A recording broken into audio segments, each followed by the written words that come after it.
안녕하십니까. 제83회 굿 인터넷 클럽의 진행을 맡은 서울대 행정대학원의 김동욱 교수입니다. 오늘 굿 인터넷 클럽에서는 한국 사회의 패러다임의 변화를 이끌고 있는 인터넷 산업의 올해 한 해 주요 이슈와 향후 전망 등에 대해서 언론에서는 어떻게 보시는지 전문가들과 얘기를 나누고자 합니다. 오늘 제83회 굿 인터넷 클럽은 2022년을 잘 마무리하는 취지에서 준비하였습니다. 특별히 패널 분들은 모두 기자분들로 모셨습니다. 그러면 토론에 앞서 바쁘신 가운데서도 이렇게 자리를 해주신 패널 분들을 먼저 소개하겠습니다.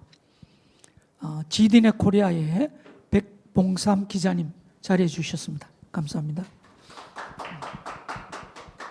전자신문의 성현희 기자님 오셨습니다. 네, 감사합니다. 한겨레 신문의 옥기원 기자님 자리해 주셨습니다. 감사합니다. 그리고 동아일보 지민구 기자님 오셨습니다. 감사합니다. 네. 사회 각 분야에서 우리 인터넷이 빠르게 확산되고 있습니다. 특히 인터넷 기반의 플랫폼이 우리의 생활 속속이 확산되고 있고 또 그 중요성과 필요성을 실감하고 있습니다. 특히 지난 10월에 SK CNC 데이터 센터 화재로 카카오 서비스가 마비된 적이 있었지 않습니까? 그때 우리 국민들이 역설적으로 우리가 얼마나 이 인터넷 플랫폼에 의존하고 살고 있구나. 다시 말해서 인터넷 플랫폼이 우리 생활에 기반이 되고 있다는 것을 느끼는 그런 사건이었습니다.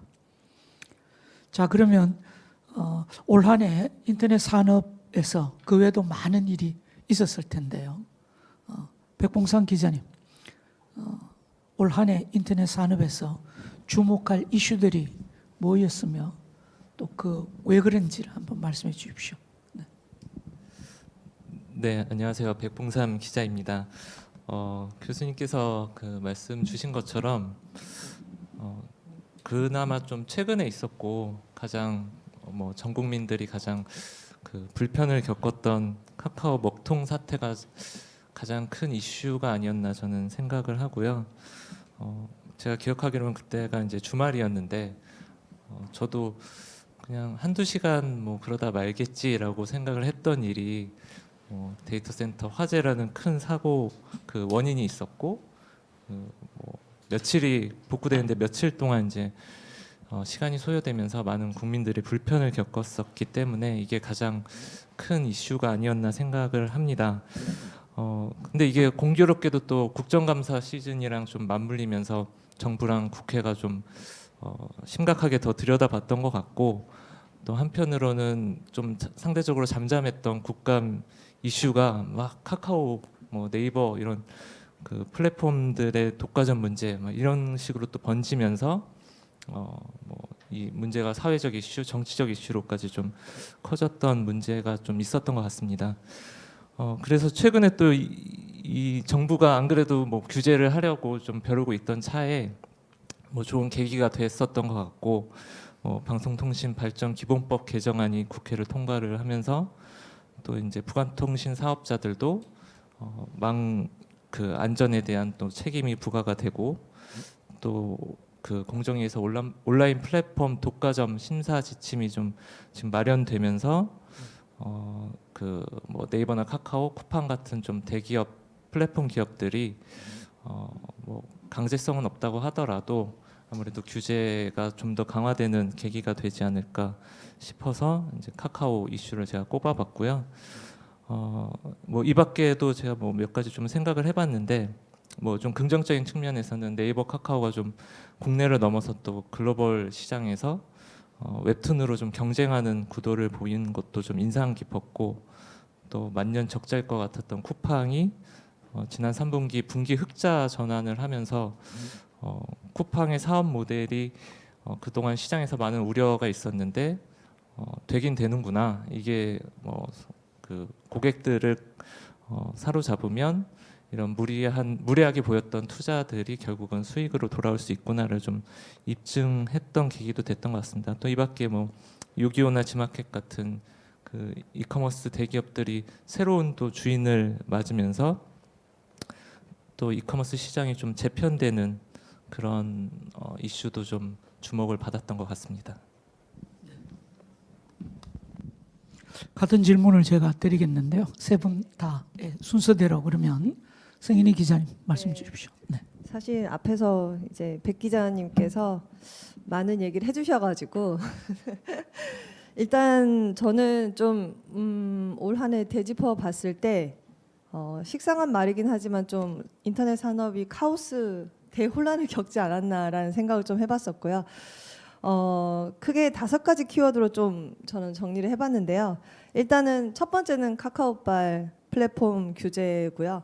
두 번째는 이제 망 이용료 갈등, 세 번째는 AI의 범용화 아니면 대중화 정도로 저는 또 생각이 됐고, 또 네 번째로는 커뮤니티의 역습, 그리고 다섯 번째로는 스타트업 생태계의 혼란. 한 이 정도 카테고리 정도로 저는 좀 요약이 됐었고요. 이걸 좀 짧게만 이렇게 짚고 넘어간다면, 일단 카카오발 온라인 플랫폼 규제는 사실 지난 11월 말까지만 해도 이제 21대 국회에 올라온 게 한 15개 정도 되더라고요.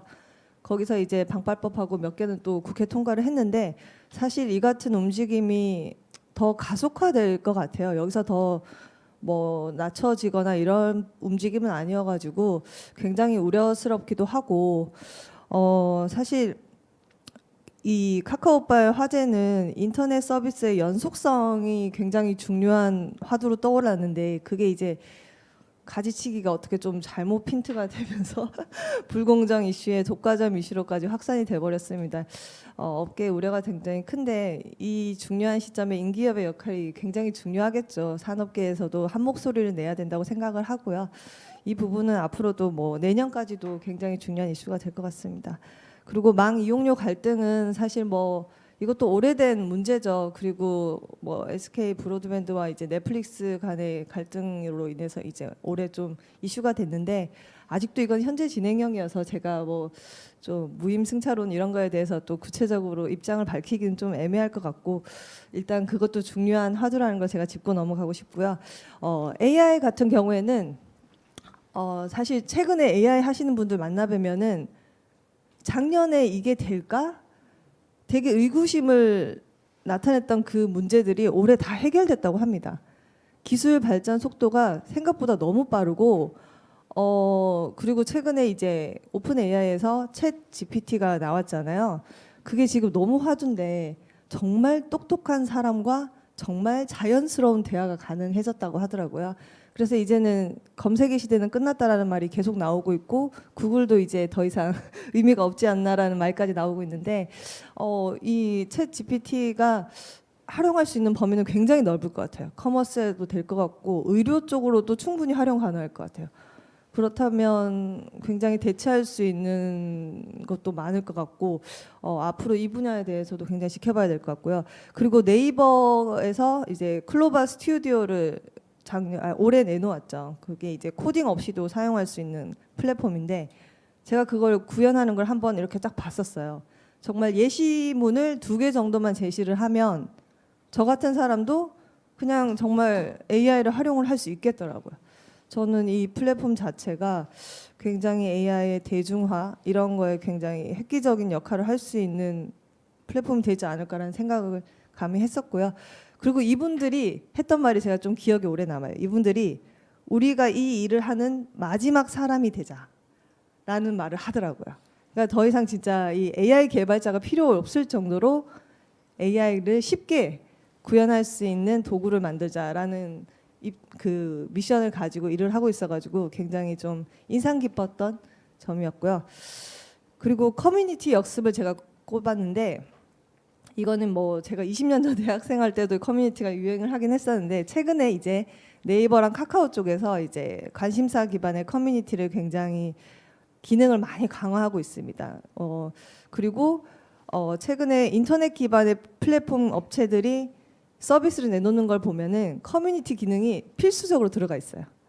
이거는 그만큼 커뮤니티로 사람이 모아졌을 때 할 수 있는 비즈니스 모델이 굉장히 많고 그리고 거기에 커머스도 붙일 수 있고 할 수 있는 게 너무 많다는 거죠.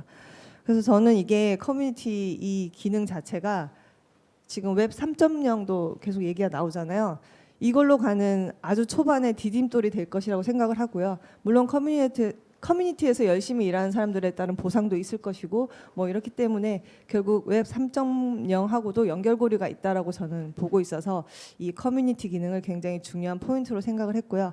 그리고 마지막으로 이제 스타트업 생태계의 혼란은 저는 이 테크 기업들이 스타트업 생태계의 영향력이 굉장히 컸다고 생각합니다.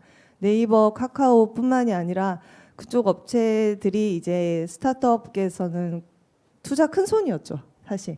근데 지금은 자이든 타이든 지금 투자를 할 수 있는 상황이 좀 올스톱된 상황이고요. 카카오 같은 경우 그렇고 네이버 역시도 지금 포시마크 인수를 하면서 뭐 자금 유동성이 좀 쉽지 않은 관계로 엑시트를 준비를 하고 있지만 그게 사실 엑시트를 한다고 해서 재투자가 바로 이루어질 것 같지는 않거든요. 사실 스타트업은 투자를 하고 회수를 하고 또 재투자가 이루어져야 되는데 지금 회수랑 재투자의 이 연결고리들이 다 끊기고 있는 상황이어가지고 이 분야에 대한 우려점이 좀 있고 이건 올해뿐만이 아니라 내년에도 이어질 것 같아서 제가 좀 포인트로 찝어봤습니다. 이상. 성인희 기자님 말씀 중에 AI 개발하는 네이버 개발자가 우리가 마지막 사람이 되자 그러는데 저는 조금 다르게 이제부터는 좀 지나고 나면 AI가 AI를 개발하지 않을까. 그래서 인간의 시대가 아니라 이제 인공지능 시대로 간다는 그런 약간 느낌도 받았습니다. 자, 그럼 같은 질문 제가 옥경 기자님 또 지명국 기자님 드리겠습니다. 순서대로. 네. 이게 순서가 뒤로 보니까 좀 굉장히 불리해지네요. 워낙 앞에 기자분들이 너무 다 그 올해 맥락들을 잘 짚어주셔서 저는 조금 세부적인 주제를 가지고 좀 자세히 설명드리는 게 도움이 될 것 같아서 그렇게 발표를 한번 해보겠습니다. 올해는 아무래도 코로나19 거리두기 해제로 플랫폼 산업에도 대격변을 맞았다. 엄청난 변수가 됐다라는 한 해로 요약해 볼 수 있을 것 같은데요. 지난 코로나가 발생하고 2년 동안이 플랫폼 산업들, 비대면 소비를 활성화한 플랫폼 산업들이 급성장하는 시기였다면 올해 같은 경우는 코로나 거리두기 해제로 오프라인 소비도 활성화되면서 그 플랫폼 산업들이 조금 정체하는 국면에 들어갔다. 그리고 이 다양하게 경쟁하던 플랫폼 기업들이 옥석 가리기가 시작됐다라는 키워드가 굉장히 많이 나왔던 것 같습니다. 그래서 유독 제 경험을 비춰봐도 올해 작년에는 그 플랫폼 성장 그리고 새로운 플랫폼들의 행태들을 소개하는 기사를 많이 썼다면 올해는 플랫폼 위기, 구조조정 기사들을 유독 이제 올해 말에 많이 썼던 경험이 기억이 납니다. 한편으로 이런 그 플랫폼 위기들의 원인들을 세부적으로 좀 들여다보면 오프라인 소비로 인해서 이제 그 플랫폼 소비가 줄어드는 이제 표면적인 변수들도 있겠지만 자세히 들여다보면 일정 부분 플랫폼이 계속 성장해 오면서 1, 2 사업자나 영향력 있는 사업자들의 독과점 형태 그리고 1, 2 사업자들이 이제 고착화된 형태에서 이제 작은 기업들이나 경쟁하던 기업들이 사업들을 정리하는 국면에서 오는 자연 독과점의 위기일 수도 있겠다는 생각이 많이 들었어요. 그래서 한편으로 이런 독과점의 형태들은 이런 아까 말씀해 주셨던 다양한 스타트업의 경쟁 생태계들을 약간 위협하는 요인이 될 수도 있고 다양한 소비자들이 선택할 수 있는 그런 선택권들을 제약하는 요인들이 될 수가 있어서 내년도 국면에서는 이런 그 상위 기업들 자리를 잡은 기업들이 어떤 형태의 패턴들로 경영 전략을 짜고 새로운 스타트업 생태계들이 어떻게 이제 구현될 수 있을지 좀 유의 깊게 지켜봐야 되는 한 해가 될 것 같습니다.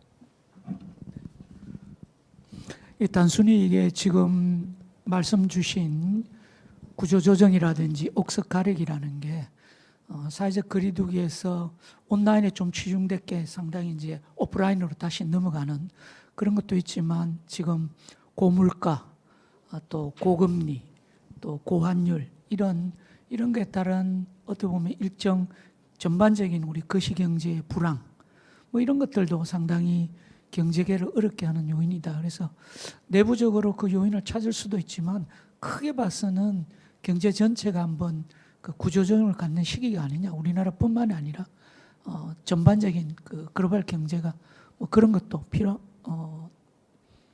얘기를 해야 될 것 같습니다. 네, 자 오래 기다리셨습니다. 지 기자님. 네. 네. 동아일보의 지민구 기자라고 합니다. 앞서 또 많이 맥락들을 짚어주셔가지고 저는 어떤 산업 내부의 관점보다는 어떤 일반 이용자에서 보는 이 인터넷 산업의 그 상황에 대해서 좀 얘기를 해보면 좋을 것 같습니다. 제가 일반 이용자로서 그리고 또 이 업계를 취재하는 기자로서 올해 상황을 봤을 때 가장 인터넷 산업의 문제점이라고 느껴졌던 거는 어떤 신뢰 균열 또는 또 불신에 대한 그런 불신이 이 이용자들 그리고 업계 사이에 퍼졌다는 점인데요. 이제 가장 이제 대표적으로 아까 모든 패널 기자님들께서 말씀해 주셨던 것처럼 데이터 센터의 화재에 따른 그 사고와 그리고 이에 따른 디지털 서비스의 장기간 마비 현상은 이제 데이터 센터가 당연히 이제 언제나 안전하게 보호됐어야 할 그런 조치부터 그리고 이 우리가 공기처럼 누리던 서비스를 오랜 기간 사용하지 못하게 됐을 때 이용자들은 그에 따른 중요성을 절감하게 되지만 한편으로는 내가 쓰는 게 정말 불안한 존재였구나라는 그 의심을 갖게 되면서 기본적으로 불신을 갖게 됩니다. 그래서 중요성을 깨닫는 계기도 되지만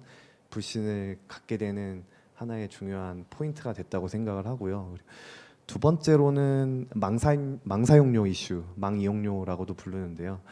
망사용료, 망이용료라는 이슈가 사실은 어떻게 보면은 기업 간의 문제입니다. B2B의 문제인데 그게 표면화되면서 어떤 망중립성이라는 인터넷의 기본적인 철학 가치에 대해서도 한번 다시 고민해 보는 계기가 됐는데 그건 계기가 되고 또 화제가 돼서 많은 이용자들이 고민해 보는 건 좋은 현상이었지만 한편으로 얘기하면은 이용자들은 이제 넷플릭스, 유튜브 그리고 또 한국의 인터넷 사업자에 대해서 어느 누구의 이야기도 100% 신뢰하지 않게 됐습니다. 그들이 하는 얘기가 각자 이해관계에 따른 거라는 어떤 믿음을 갖게 됐기 때문에 한편으로는 그들이 하는 이야기를 100% 믿지 못한다는 거죠. 그래서 이 망사용료 이슈가 어떤 가치의 판단을 넘어서 누가 말하는 것도 100% 신뢰할 수 없다라는 이슈가 됐다는 게 저는 굉장히 불행한 사안이라고 생각을 하고요.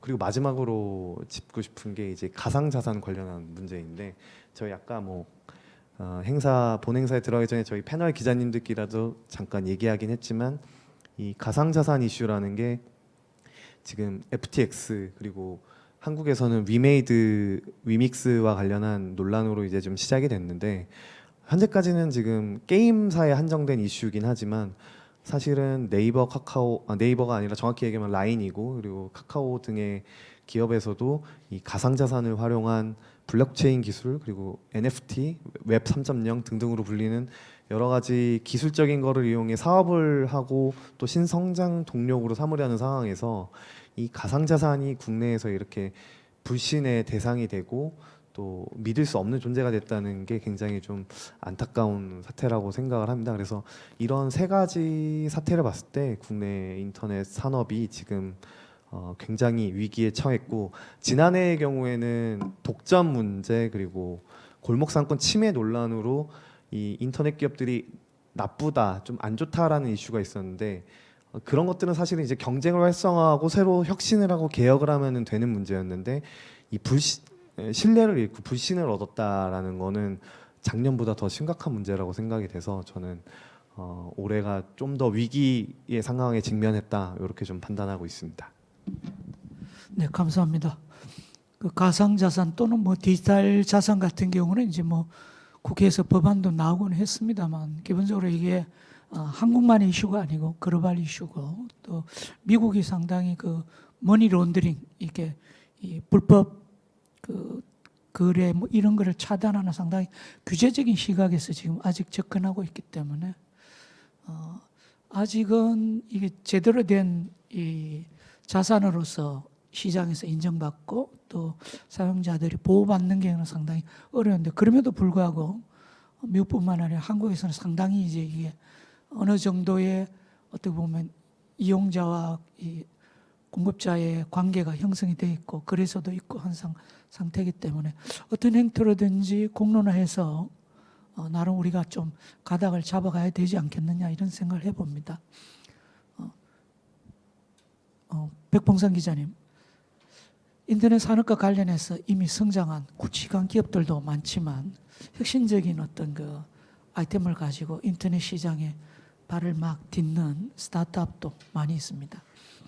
시장 환경이 이렇게 계속 변하는 상황에서 스타트업의 어려움도 많이 들으셨을 텐데요.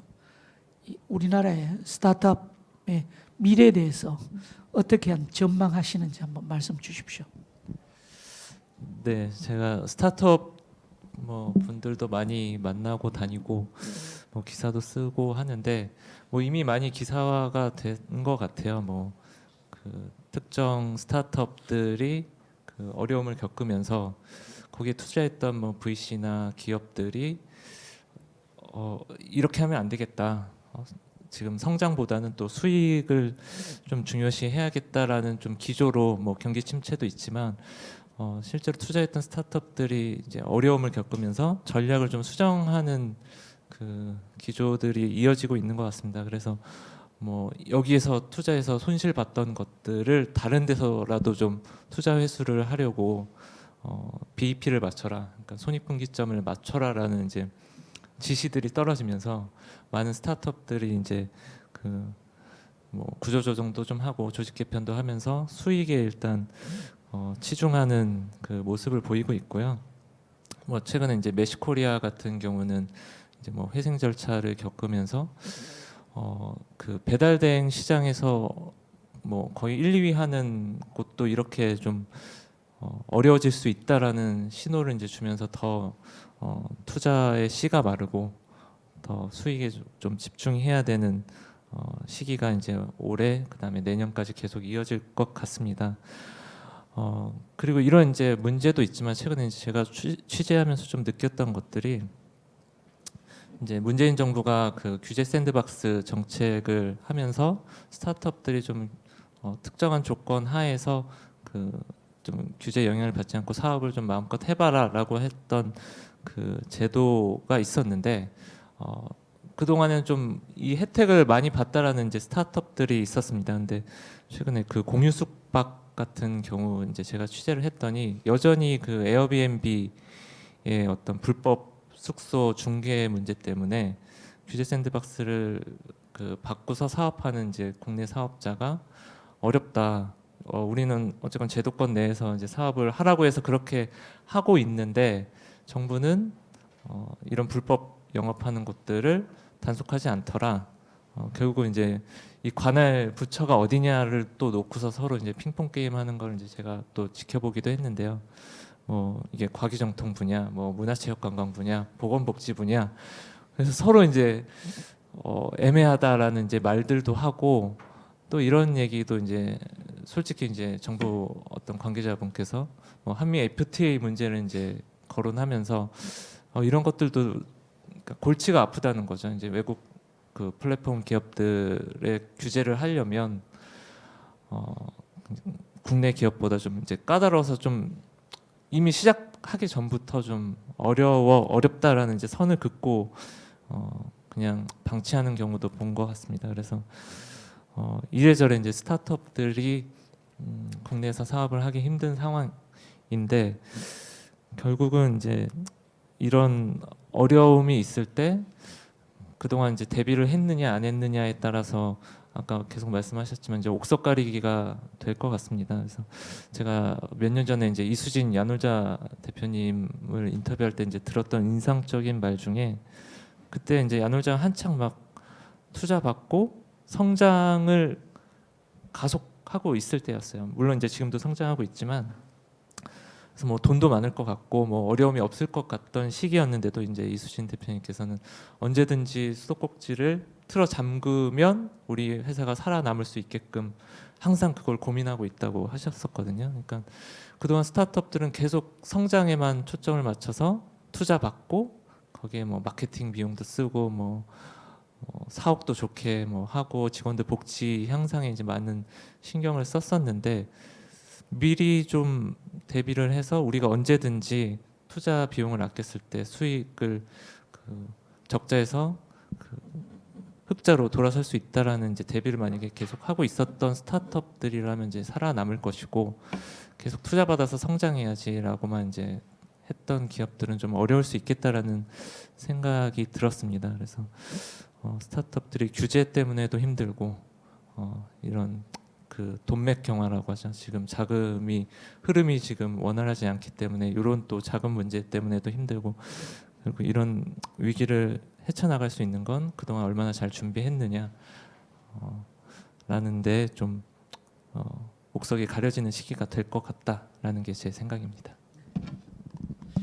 이 민간의 돈이 좀 마를 때는 자연스럽게 공공에서 특히 뭐 정부를 포함해서 공적 지원이 어느 정도 들어가는 게 필요하다고 봅니다. 만약에 이제 우리가 2000년 초반에 그 이 IT 버블이 꺼졌을 때도 그 영향을 우리 한국도 받았고 그때 정부가 전자정부 사업을 통해서 어느 정도 이렇게 마중물을 준 그런 경험을 했는데 지금도 만약 그렇다면 어느 정도 공적인 지원을 좀 더 효과적으로 좀 더 많이 투입해야 될 시점이기도 한 것 같습니다.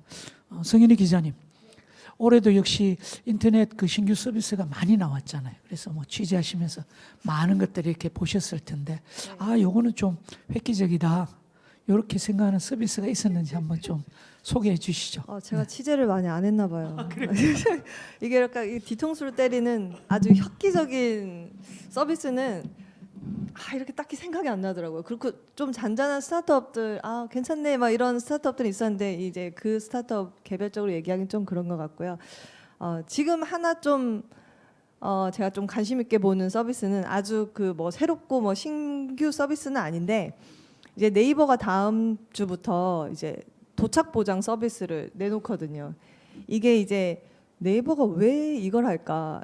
이거에 대한 고민을 좀 해봤는데 사실 쿠팡이 제일 먼저 했죠. 로켓 배송으로 2014년부터 했었는데 저도 이제 직장인이고 워킹맘이고 뭐 애도 키우면서 이커머스를 굉장히 다양하게 쓰는데 보니까 제가 쿠팡을 사용하는 이유 중에 하나가 로켓 배송이더라고요. 이게 같은 물건인데 언제 도착할지 모르는 물건과 언제 우리 집에 도착하는 물건의 차이가 어느 순간 제 머릿속에서 이거의 판단 물건을 사는 기준이 되어 있더라고요. 전 몰랐었는데.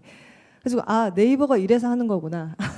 이 생각을 했었고요. 그리고 뭐 네이버뿐만이 아니라 이제 내년에 이제 카페24도 CJ 대한통운하고 이제 손을 잡고 그 배달 서비스를 하거든요. 그래서 저는 이게 이 이커머스 업계랑 유통업계가 이렇게 합작을 해서 하는 게 단순히 이제 도착 보상 서비스로 국한되는 게 아니라 그 약간 물류와 유통업체의 DT를 이렇게 초토화는 아니죠. 이렇게 초망라해서 뭔가 이렇게 DT를 좀 더 앞당기고 유통산업 전체가 우리나라에 엄청 크잖아요. 그 산업 전체의 DT를 앞당기는 측면에서 이 도착 보장 서비스가 굉장히 시발점이라고 표현을 해도 될지 모르겠는데 그런 역할을 할 것 같아서 이 서비스를 굉장히 좀 중요하게 보고 있습니다. 감사합니다.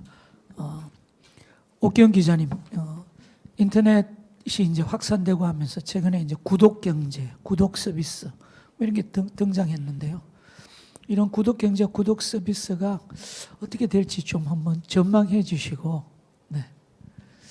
저는 조금 이게 저는 개인적으로는 했다가 끊기도 하고 뭐 한번 했는데 크게 기대했던 것만큼 차별화되지 않는 그런 느낌을 받았거든요. 한번 말씀 주시죠. 김 교수님은 구독 서비스 하면 어떤 콘텐츠들이 생각나세요?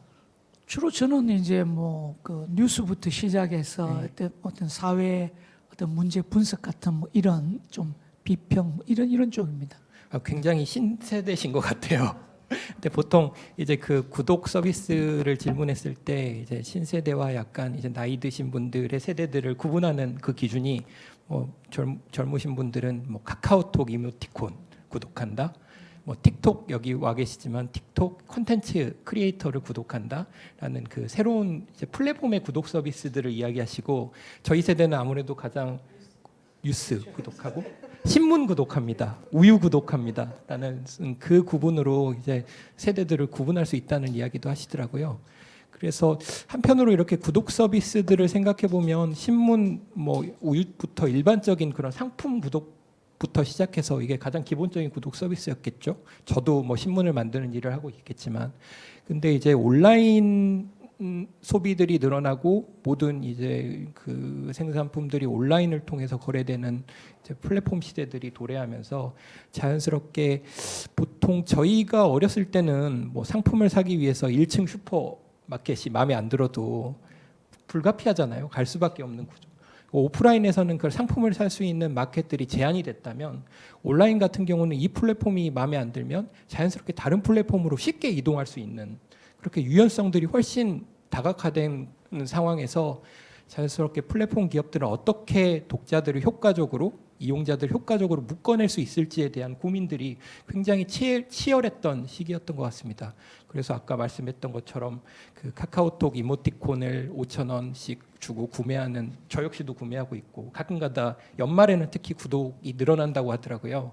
이제 지인들에게 이제 인사들도 해야 되니까 그런 서비스들도 등장하고 있고 되게 재밌는 구독 서비스 중에 하나가 보통 해외 유명차 업계에서는 저희 지금 이렇게 추운 겨울에 필요한 엉따 아시죠? 엉따 열선 엉덩이 따뜻하게 하는 그 열선 기능들도 이제 구독 서비스 월 3만 원을 내야지 이제 서비스를 할 수 있게끔 하는 그런 좀 서비스 유형으로 세분화하는 구독 시스템들이 점점 늘어나고 있고 핸들 잡았을 때 따뜻해지는 그런 열선들도 다 15,000원, 3만 원씩 내야지 이제 서비스를 받을 수 있게끔 이제 서비스들을 세분화하는 과정에서 분명 또 소비자들의 반발이 엄청 큽니다. 그래서 이런 것까지 돈을 받냐라는 반발들도 있어서 잠깐 그런 서비스 이제 추진들이 중단되기도 했었고 그 또 다른 이제 자동차 업계에서는 100km까지 도달하는데 굉장히 빠르게 도달할 수 있게끔 하는 그 소프트웨어 시스템들을 또 월 10만 원 이상 연에는 150만 원씩을 주면 구독할 수 있게끔 하는 이런 기능의 구독 서비스, 기능 서비스의 세분화들이 좀 더 체계적으로 세분화되고 있습니다. 한편으로는 이제 플랫폼 산업의 특성상 다양한 사람들을 묶어둬야 되고 다양한 수익원들을 만들어내는 과정 속에서 이렇게 서비스들까지 세분화되면서 구독 서비스로 연장이 돼서 산업들이 이렇게 또 다른 고정적인 수익원을 만들어내는 시스템으로 차곡차곡 더 발전해가고 있는 단계입니다. 저 깜빡했는데 멜론 구독하는데. 맞습니다. 멜론. 네.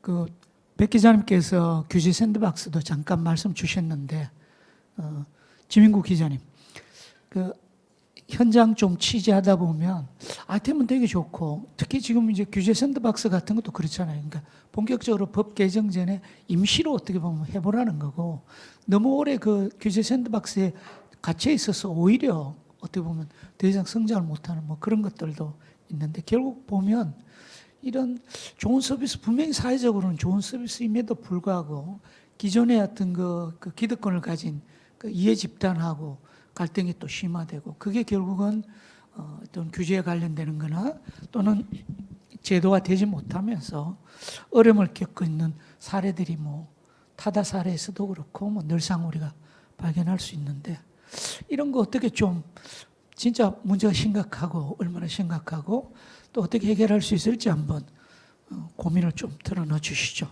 지 기자님. 네.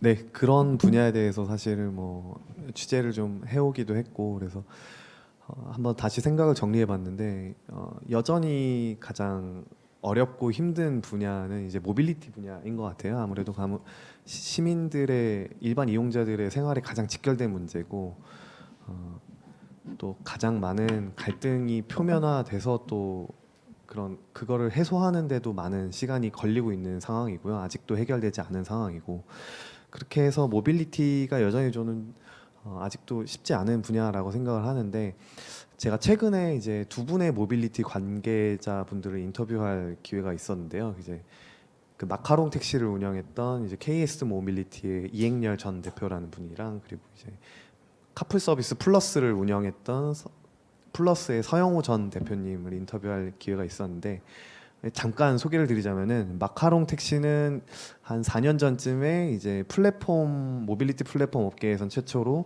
월급제 택시를 도입한다고 했고 또 차량 면허를 매입해서 이제 운영하겠다고 한 곳인데 그곳의 이행렬 전 대표께서는 저를 만나서 나는 공급자를 잡았는데 수요를 놓쳤다라고 하셨어요. 그러니까 그 말인즉슨 택시 기사님들과의 갈등을 풀기 위해서 공급자를 위한 정책은 열심히 하고 새로운 걸 만들어냈는데 결국 그 공급자를 잡았지만 이용자들이 편히 쓸 수 있는 서비스를 제대로 구현하지는 못했다, 끌어오지는 못했다라는 이야기를 했었고 반대로 이제 플러스의 서영우 전 대표님을 만났을 때는 참고로 이제 플러스는 또 저희 그 유명한 타다와 또 관계사입니다. 그래서 플러스와 타다는 수요자는 잡았지만 공급자들을 잡는 데는 실패했다라는 이야기를 했습니다. 그래서 두 분의 이야기를 종합하면 서로의 그 정책과 서비스가 같이 맞물렸으면은 우리가 새로운 혁신을 그나마 좀 일으키지 않았을까라는 이야기를 하시더라고요. 저는 그 부분에서 되게 좀 중요한 포인트를 찾았던 것 같습니다. 그래서 결국에는 갈등을 해소할 때 어느 한 면만 보고 너무 달리지 않았나. 타다 또는 플러스는 우리에겐 이용자가 있어. 그러니까 이해관계자와의 갈등 관계없이 우린 이용자만 믿고 가겠어라는 게 있었고 그리고 한편으로 이 마카롱 택시 쪽에서는 우리는 공급자를 잡았으니 당연히 갈등이 없으니까 수요자는 그에 맞춰서 따라올 거야라는 판단이 깔렸었던 거죠. 저는 각자의 그 판단을 한쪽으로만 했다는 게 이제 서로가 가진 실수와 판단 착오였다고 생각을 하고 여기서 우리가 반추할 수 있는 거는 결국에는 공급자와의 그 이해 갈등도 중요하지만 수요자의 이용자가 편한 것도 함께 맞물려야 된다는 거.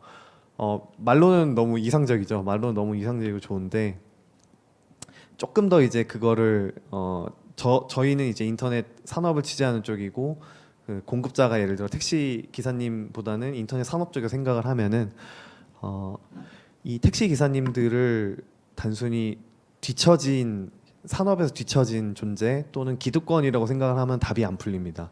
여기서 정치권이 더 잘해주고 정부가 더 잘 중재를 해줬어야 되는데 그러지 못한 게 가장 큰 문제긴 하지만 우리 이 혁신을 일으키려는 산업 참여자들 그리고 혁신가들도 이분들을 설득과 그리고 중재 그리고 갈등을 조정하는 대상으로 생각해야지 혁신으로 밀어붙이고 이제 항복을 받아내야 되는 존재라고 생각하면은 사실 아무것도 될 수가 없는 것 같더라고요. 그래서 또 작년에 제가 만났던 한 비대면 의약품 배송 업체 이제 창업자분을 만났는데 뭐 특정 업체를라고 얘기를 하긴 좀 어렵지만 20대 창업자셨어요. 그럼에도 어쨌든 의학협회의 모든 그 이해관계자들을 하나하나 좀 지역별로 만나가면서 설득하는 과정이 되게 인상적이었거든요. 그래서 그런 식으로 뭔가 진정성 있게 접근하고 그들과 뭔가 조율을 하고 타협을 한다는 마인드로 처음부터 접근하면은 이 문제는 의외로 좀 더 잘 풀려나갈 수 있지 않을까 하는 생각이 들었습니다. 지 기자님 이렇게 이 인터넷 산업이 지향해야 될 그런 방향성 또는 뭐 가치 이런 말씀 주셨는데 그럼 네 분한테 공이 같은 질문으로 우리 인터넷 산업이 뭘 지향해야 되고 또 뭘 추구를 해야 될지 그런 가치 같은 거 말씀 주시고 내년 우리 인터넷 시장이나 또는 산업의 전망도 곁들여서 말씀 주시고 이번엔 역순으로 그러면 마이크 잡으신 지민구 기자님부터 먼저 네 같은 질문 기자님한테 드리겠습니다. 네, 뭐 연달아 말씀을 드리겠는데 지향해야 할 점이라고 하면은 또 제가 취재를 하는 입장에서 이게 내부 플레이어도 아닌데 뭔가 좀 아직 통찰력이나 뭐 어떤 인사이트도 부족하고 해서 가장 최근에 좀 해외 기업 중에 인상적이었던 장면이 하나가 있는데 지난달 말에 이제 아마존 웹서비스 AWS에서 행사를 하나 미국에서 크게 했는데 워터 포지티브라는 어떤 전략을 발표했더라고요. 그 말인즉슨 물을 아끼고 또 물을 절감하는 그런 정책이라는 내용인데 IT 기업 그리고 또 클라우드 기업에서 이런 이야기를 할 수 있나라는 의구심이 들면서도 내용을 찬찬히 살펴보니까 굉장히 그 IT 기업만 할 수 있는 인터넷 기업이니까 할 수 있는 그런 혁신적인 어떤 사회 변화 정책 기술에 대해서 이렇게 선도적으로 얘기하는 게 속된 말로 굉장히 멋있어 보였고 또 그런 것들이 어떻게 보면 그린 배싱 그러니까 기업이 그런 선한 활동을 함으로써 이 본인들의 잘못된 행동을 감추려는 거 아니냐라는 생각을 할 수 있는데 다른 대기업 제조 대기업에서 하지 못한 이야기를 이런 테크 기업에서 먼저 이 사회적 화두로 던져주는 게 굉장히 인상적이었고 그리고 또 인터넷 기업 협회 회원사이기도 하지만 구글 코리아 같은 경우에도 최근에 사무실에 유니버설 디자인을 적용한 사무실이 새로 오픈됐다고 이제 또 공개를 하기도 했는데 이제 장애인 직원들도 함께 일할 수 있는 공간을 만들었다고 이렇게 오픈하는 일이 있었습니다. 그래서 얼마나 그 사무실이 효용성을 가질지 또 얼마나 많은 장애인 직원분이 그로 인해 혜택을 받을지는 모르지만 이분들이 앞으로 우리 사회나 그 글로벌 사회가 나아가야 할 방향성에 대해서 좀 더 먼저 생각하고 좀 지향하는 바를 드러내는구나라는 느낌은 받을 수 있었거든요. 그래서 국내 테크 기업들도 그런 글로벌 수준까지 아직 뭐 규모나 어떤 면에서 성장하진 않았지만 사회적으로 관심을 가질 시민들이 관심을 가질 부분에 대해서 선도적으로 좀 먼저 화두를 제시하는 그런 역할이 있었으면 하는 기대가 있습니다. 여기 와서 느낀 가장 좀 신기한 부분들이 정말 기자분들의 생각들이 대부분 맥락들이 다 연결된다는 거예요. 최혁 씨도 그런 생각, 기자님 이야기 들으면서 그런 생각을 가졌었는데 아무래도 저희들이 이제 취재원들도 만나고 많은 기업인들도 만나고 관계자분들을 만날 때 가장 마음이 동하고 이 기업 잘 됐으면 좋겠다, 좋게 소개해주고 싶다라는 그 기준이 착한 기업이더라고요. 착한 기술을 가지고 원리 원칙을 세워서 느리지만 차곡차곡 가고자 하는 기업들의 모습들이 보이면 이 기업 잘 됐으면 좋겠다라는 생각들이 한편에 많이 들더라고요. 얼마 전에 게임 업계로 봤을 때는 NC소프트 같은 경우는 게임과 약간 직접 관련이 없는 뭐 부분일 수도 있는데 AI 연구소를 만들어서 직원들이 꽤 200분 넘게 근무하시는 그런 연구소를 만들어서 돈과 직결되지 않는 AI 윤리에 관련돼서만 엄청나게 연구를 하시더라고요. 그래서 물어보면 너희들 어떤 일하냐? 우리는 AI 윤리 연구에 라고 이야기해서 기업이 수익을 내야 되는 집단에서 이런 것들이 가능해? 라는 물음표를 갖지만 한편으로 그분들은 그런 윤리 연구들을 통해서 기술의 착한 기술들을 개발을 통해서 향후 기업들의 문화들이 바뀌어가는 계기를 만들 수 있지 않을까라는 아이디어를 가지고 계속 일관적으로 고집을 하고 계시는 것 같더라고요. 여기도 뭐 네이버 카카오 분들도 계시지만 한편으로 이렇게 격변기를 거치고 나서 최근에 이제 상생 문화라고 해서 다양한 소상공인들도 지원해주고 다양한 스타트업들도 지원해주는 역할들을 굉장히 많이 하고 계시잖아요. 근데 한편으로 이런 기업들은 이런 부분 ESG에 대한 여력들에 대한 관심들을 더 넓히면서 이런 착한 기술들을 구현하고 계시지만 한편으로 빠르게 성장해야 되고 급하게 달려가야 되는 기업들은 이런 ESG 정책보다는 약간 편법 아닌 불법들을 좀 써가면서 성장을 우선시하는 정책들도 많이 일어나고 있고 그 과정에서 소비자 피해들도 많이 발생하고 있는데 한편으로 이런 기업협회에 속해 있는 기업분들이 좀 이런 ESG 정책을 통해서 좀 선한 영향력들, 기업들의 문화들을 좀 만들어내는 그런 것들이 잘 토대가 이루어진다면 산업들이 건강하게 발전하지 않을까라는 생각들을 많이 해봤습니다. 네, 성인희 기자님. 네. 저도 일맥상통하는 얘기인 것 같아요. 그 선한 영향력을 좀 더 적극적으로 어필할 필요가 있다는 생각이 좀 들고요. 그 플랫폼 산업에 대한 사회적 역할이나 기여도 이런 거를 좀 지금 너무 정부나 국회에서는 평가절하하는 게 아닌가라는 생각이 좀 들고요. 뭐 사실 규제 부분에서도 저희 플랫폼 산업에서는 기존 규제로도 충분하다 이거는라는 입장을 계속 어필을 하셨지만 결국 국회랑 정부에서는 그게 제대로 작동하지 않기 때문에 우리는 또 이걸 만들겠다라는 논리거든요. 그래서 지금 계속해서 규제 옥상옥이 되고 있는데 이거는 어떻게 보면은 플랫폼 산업의 그 역할도 그동안 제대로 하지 못한 부분도 있는 것 같아요. 제가 최근에 이 플랫폼이 진짜 우리한테 유용한 걸 느낀 게 사례가 하나가 있었는데 소개해도 될까요? 짧게 제가 중고차를 팔려고 내놨어요. 그러니까 어떤 플랫폼을 이용해서 올렸는데 적정한 가격이어서 이제 그걸 하게 됐죠. 그래서 현장에 왔는데 그 가격에서 100만 원을 더 깎더라고요. 네, 딜러가 와서. 그래서 뭐 뒤에 뭐 스크래치 더 나고 해가지고 100만 원 더 깎여서 아, 네 알겠습니다 하고 그냥 그렇게 했는데 나중에 제가 그 중간 연결 플랫폼 업체에서 연락이 왔어요. 고객님이 이건 너무 많이 깎으신 거고 딜러께서 너무 많이 깎으셔서 저희가 보전을 해서 60만 원을 다시 돌려주겠습니다라고 하더라고요. 그러니까 저는 아무것도 잘 지식이 없으니까 그냥 그대로 다 깎였는데 플랫폼 입장에 그 중간자 역할을 하시는 분께서는 이걸 보고 아 이건 너무 과도하다 이걸 적정하게 조정을 해주신 거죠. 그래서 저는 이 플랫폼이 이런 역할까지 하다니 하고 제가 굉장히 인상 깊었던 사례였거든요. 그게. 그래서 사실 이러한 순기능들을 좀 제대로 어필을 해줬으면 하는 바람이고요.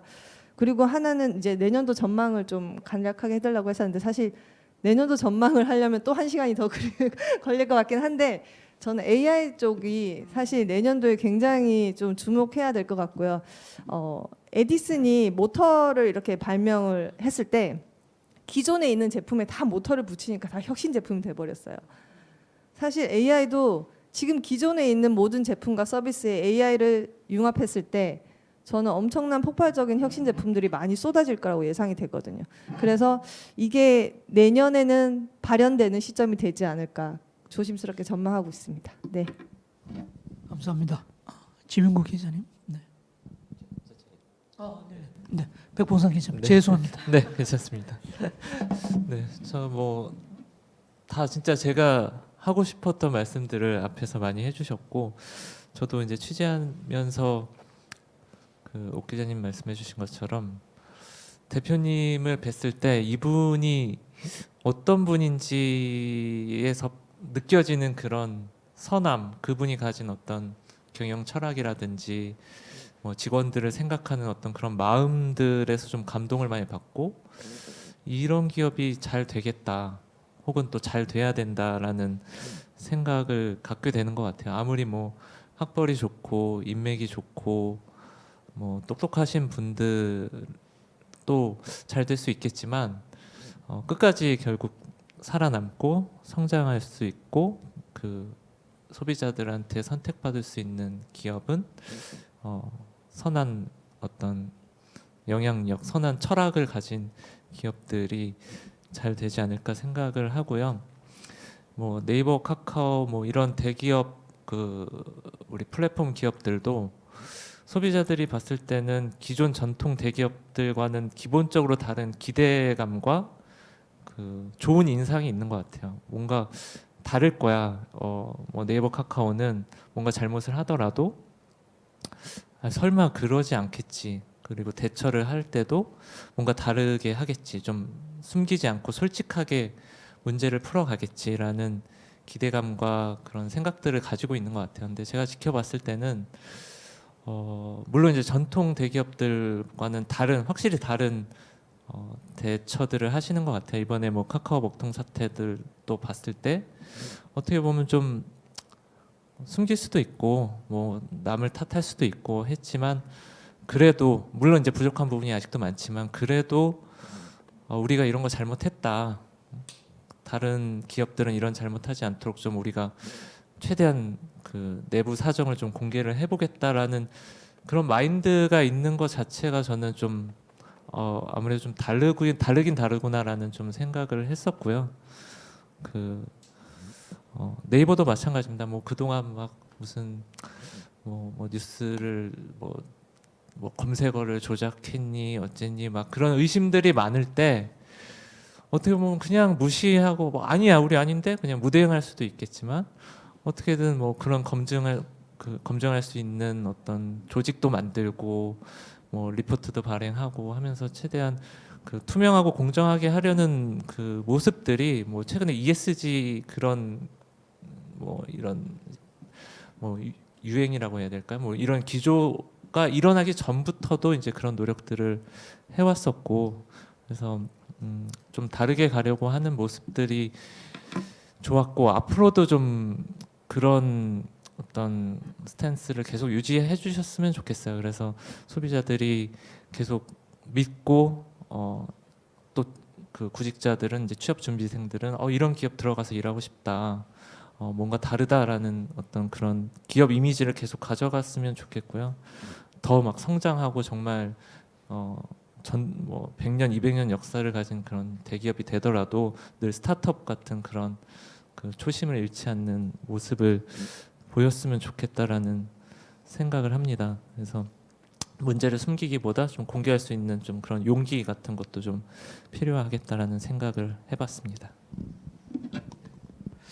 뭐 제가 조금 늦게 시작했으니까 한 번 더 질문을 드리면, 이 인터넷 산업의 생태계라고 할까요? 뭐 시장의 생태계가 있지 않겠습니까? 그러니까 네이버나 카카오 같은 지금 이미 지금 상당히 이제 자리를 잡고 또 글로벌 경쟁력도 어느 정도 갖춘 그런 기업도 있을 거고, 막 이제 시작한 신생 스타트업들도 있을 텐데, 어쨌거나 저는 네이버나 카카오 같은 이런, 또는 뭐 배민이나 이런 쿠팡이나 이런 큰 기업들이 어떻게 보면 새롭게 지금 막 자라는 후배들, 동생 같은 이 기업들에 대해서 약간 마탱이 역할을 해줘야 된다. 일정 부분 지원도 하고, 일정 부분은 또 보호해야 될 때는 보호하고, 또 이 같이 협력할 때는 협력하고, 이런 걸 해줘야 되고, 인터넷 기업협회가 그런 역할도 해야 됩니다만, 인터넷은 태생적으로 이 글로벌에서, 미국에서 출발했지 않습니까? 그러니까 출발 자체가 이게 국내 한정되는 것이 아니라 글로벌이라, 이미 글로벌에 했던 그 경쟁 환경이나 또는 글로벌 룰에 어떻게 보면 그 베이스가 깔려 있는 거죠. 그래서 그렇게 보면 글로벌 경쟁에서의 자칫 잘못하면 우리 국내 기업들이 역차별 받을 수 있는 그런 것도 충분히 그 예상될 수도 있는데, 한번 이런 그에 관련해서 협회라든지 아니면 조금 나아가서 정부의 역할은 좀 어떻게 해야 되느냐, 또 내년 전망하시면서 한번 먼저 그러면 지 기자님 먼저 마이크 들고 한번 해보실래요? 네. 협회와 또 이 큰 마탱의 기업이나 또는 나아가서 정부가 어떻게 좀 해줬으면 좋겠다, 해야 된다, 이런 말씀 주십시오. 네. 네. 저는 평소에 취재를 하면서 좀 그런 생각이 많이 들었습니다. 이제 저희가 한 5년 전만 해도 글로벌 스탠다드라고 하면은 반드시 우리가 언젠간 따라가야 할, 그리고 또 우리가 받아들여야 할 그런 내용이라고 생각을 했는데, 특히 이제 규제 분야에서도 더 그랬던 것 같습니다. 이거는 인터넷 산업을 넘어서서 모든 산업 분야에서 다 적용됐던 이야기인 것 같은데, 이 비대면 사회 그리고 또 팬데믹 이후에는 그런 트렌드가 바뀐 것 같습니다. 오히려 한국에서 먼저 정책 입안을 하면은 그 뒤에 EU나 미국 의회에서 이제 따라오는 그런 이슈도 있는데, 뭐 대표적인 게 이제 지난해 통과됐던 그 인앱 결제 방지법이라고 표현되는 이제 전기통신사업법 개정안도 대표적일 것 같고요. 그래서 그런 사례처럼 이제 한국 정부나 이제 인터넷 산업 쪽에서도 글로벌 기준을 가지고서는 이야기하는 게 어떤 절대적인 근거가 될 수 없다는 걸 좀 기본 전제로 깔고, 이 규제를 적용하고 또 이 규제가 안 될 때 각자의 논리를 좀 글로벌 기준이나 어떤 해외 사례보다는 한국적 상황에 맞춰서 잘 논리적으로 설명을 하고 좀 더 창의적으로 이야기를 해나가는 것이 좀 중요한 시점이 아닐까 싶습니다. 이제 EU가 하고 또 미국이 하니 우리도 해야 되고, 이렇게 EU나 미국이 하니 우리는 하면 안 되고라는 식의 논리는 더 이상 적용되지 않는 시대가 된 것 같고요. 그런 면에서 정부나 국회, 인터넷 산업 모두가 이 해외 사례를 끌어오는 그런 노력보다는 우리가 자발적으로 좀 더 적극적으로 어떤 상황을 다 잘 파악하고 규제를 만들거나 그 규제를 좀 혁신하거나 하는 그런 방향성으로 갔으면 합니다. 네. 대한민국이 뭐 기술도 뛰어나고 여러 가지로 뭐 앞선 부분도 있습니다만 가장 강력하게 우리가 주장할 수 있는 부분은 이용자가 글로벌리 봤을 때 가장 선도적인, 가장 그 리딩 엣지라고 할까요? 프론티어에 와 있습니다. 그래서 그런 이용자가 있기 때문에 이용자를 믿고 가는 것도 지금 제 기자님 얘기하신 대로 맞는 얘기 같습니다. 저도 공감합니다. 네, 옥 기자님. 네. 한편으로 약간 다른 관점일 수도 있겠는데 이게 뭐 계속 이제 새로운 정부가 등장하고 자율 규제 기조들도 이제 만들어지고 플랫폼 업계에서는 여기에 대한 좀 뭐 반기는 의견과 그러니까 우려하는 의견들이 공존하고 있는 것 같은데 한편으로 이 산업계에 계시는 분들이 너무 규제를 악으로 바라보는 시각들도 약간 지양할 필요가 있지 않을까라는 생각도 들어요. 이게 한편으로 규제가 그 산업들을 앞으로 나가게 하는 좀 뭐 악영향을 미칠 수도 있는 반면 아까 많은 이야기가 나왔듯이 다양한 생태계들이 새로운 사업자들이 들어와서 새롭게 경쟁하는 경쟁적인 스타트업 시장들을 만들어주는 또 다른 뭐 기폭제 역할들을 할 수 있는 부분이라서 이런 부분에 있어서 좀 건강한 규제가 뭔지에 대한 논의들도 많이 필요할 것 같고 한편으로 뭐 규제의 대상이 되기 이전에 이런 부분들에 대해서 자율 규제를 통해서 새로운 생태계를 만들고 함께 상생할 수 있는 제도들을 만드는 역할들이 기업들에게 굉장히 중요한 시기인 것 같아서 그런 부분에 대해서 고민해 볼 수 있는 특히 다음 내년에는 그런 부분들이 훨씬 논의가 활발하게 진행될 것 같다라고 생각을 합니다. 송 기자님.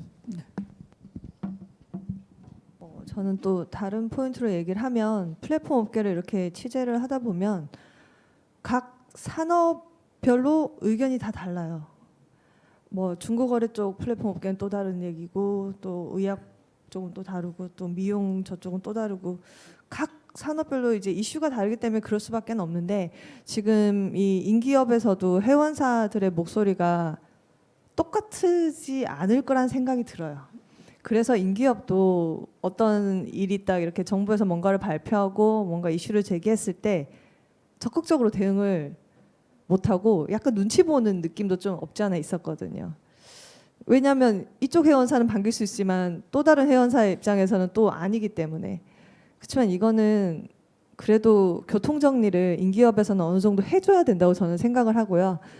그러려면 이제 회원사랑 좀 더 긴밀하게 논의가 이루어져야 되고 어느 부분에서는 또 어떤 좀 접근할 수도 있는 부분이고 어떤 회원사를 좀 어떤 산업은 또 여기서는 도와줘야 되고 뭐 이런 걸 좀 인기업이 좀 더 주도적으로 해서 지금은 굉장히 중요한 타이밍이잖아요. 또 자율 규제 자체도 지금 흐지부지 다 된 상황에서 정부가 사실 이 산업에 대해서 굉장히 만만하게 보는 것 같아요. 만만하게 보니까 이렇게까지 업계의 의견을 딱히 듣지도 않고 그냥 뭐 하잖아요. 이렇게 빨리 속도감 있게 법안들이 막 이렇게 통과될 줄은 몰랐는데 물론 카카오빨이라는 사태가 좀 있긴 이례적인 사고가 있긴 했지만 그렇다 손 치더라도 그렇게 딱 이 연결선상에 있는 이치에 맞는 규제들이 딱딱딱딱 된 건 아니거든요. 그거는 여기서도 어느 정도는 역할을 좀 해줬어야 되는데 그 부분에 좀 미약한 부분이 있지 않았나 싶고요. 저는 그래서 앞으로 인기업이 좀 더 중추적으로 교통정리를 잘 하면서 한 목소리를 낼 수 있도록 더 노력을 해줬으면 좋겠습니다. 송 기자님 얘기하시는 이게 정리가 안 되는 것들이 사실은 이쪽 협회 같은 데서 정리를 안 해주면 그대로 지금 정부나 또는 국회까지 가거든요. 그러니까 오히려 갈등과 혼란을 더 가중할 수도 있겠다 싶습니다. 네, 백 기자님. 네, 저도 그 송 기자님한테 좀 묻어서 가보겠는데요. 저도 이제 몇 년 전부터 그 인기업의 활동들을 봤을 때 말씀하신 것처럼 여러 회원사들이 섞여 있다 보니까 이해관계가 너무 다른 상황들이 발생하죠. 예를 들어서 뭐 망 사용료 관련해서도 구글이나 페이스북 같은 경우는 뭐 왜 내냐라고 할 때 국내 기업들은 우리는 내는데 왜라고 했을 때 이제 정리가 안 되죠. 이게 또 막 통신사랑도 엮여 있고 입장 정리하기가 이게 가능한지는 사실 모르겠지만, 네, 한 목소리를 내야 될 필요가 있는 것 같습니다. 그건 맞고, 그러니까 통신사 쪽은 그 통신 3사가 너무나 그 뭐 규제 이슈가 있으면 서로 단합이 확실히 되고, 물론 이제 사업적으로는 서로 막 물고 뜯고 싸우긴 하지만 또 규제 이슈가 생길 때는 너무나 이익 관계가 명확하기 때문에 목소리가 하나로 잘 합쳐지는데, 인기업은 약간 그 회원사 특성 때문에 어쩔 수가 없지만 그런 것들을 좀 교통 정리를 하지 않으면, 성 기자님 말씀하신 것처럼 정부는 그냥 자기가 하고 싶은 대로, 국회는 자기가 하고 싶은 대로 그냥 밀고 가는 거죠. 그래서 저는 이제 막 규제해야 된다, 막 법안 발의되고 뭐 해야 된다 했을 때 인기업이 왜 자료를, 왜 성명을 안 내지? 라고 생각했던 때들이 여러 번 있었던 것 같아요. 근데 그 안에는 당연히 이제 앞서 말씀드린 대로 그런 어려움들이 분명히 있을 거라고 생각을 하고, 네, 아무튼 그런 부분들을 좀 고민을 해야 되지 않을까 생각을 하고요. 또 그냥 그 산업 전체적으로 봤을 때 이제 취재를 하다 보면 혁신 만능주의에 빠져 있는 그 기업들이 있는 것 같아요.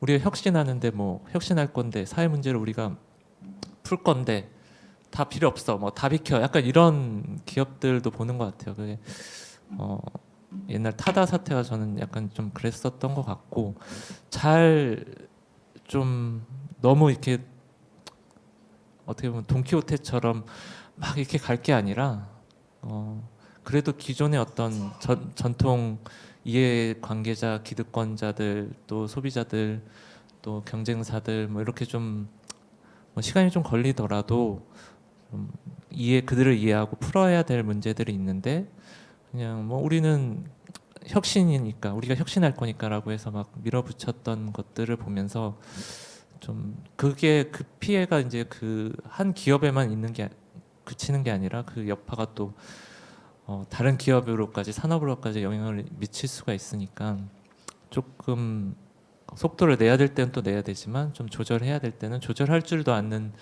좀 그런 지혜도 필요하지 않나라는 생각을 해봤습니다. 네. 인기업에 비해서 기간통신 사업자의 뭐 협회라든지 그런 사업자 자체가 상당히 이제 전통적으로 이미 자리 잡았고, 또 이슈 같은 것들이 대단히 이제 분명하고, 그런데 새롭게 이제 이머징하는 인터넷 쪽에서는 계속 새로운 이슈들이 나오고 그게 다양한 측면에서 논의되고 하니까 어떻게 보면 기간 통신 사업자들보다는 인기업이나 인터넷 산업에 종사하시는 분들은 훨씬 더 많이 대화를 해야 될 것 같아요. 그래서 커뮤니케이션의 빈도가 뭐 이렇게 규모가 큰 이 통신 3사에 비해서는 훨씬 더 많이 해야 되고, 그렇게 해야 이게 이제 우리 나름의 한국에 맞는, 또 앞으로 글로벌 모범이 될 수 있는 그런 모델이라든지 또는 제도를 만들어 갈 수 있지 않을까 생각을 해봅니다. 이게 귀한 시간 내주셨는데 혹시 제가 마무리하기 전에 요거는 꼭 얘기해야겠다, 또 지금 방송에 보시니까 혹시 하실 분 있으신지 제가 1분 드리겠습니다.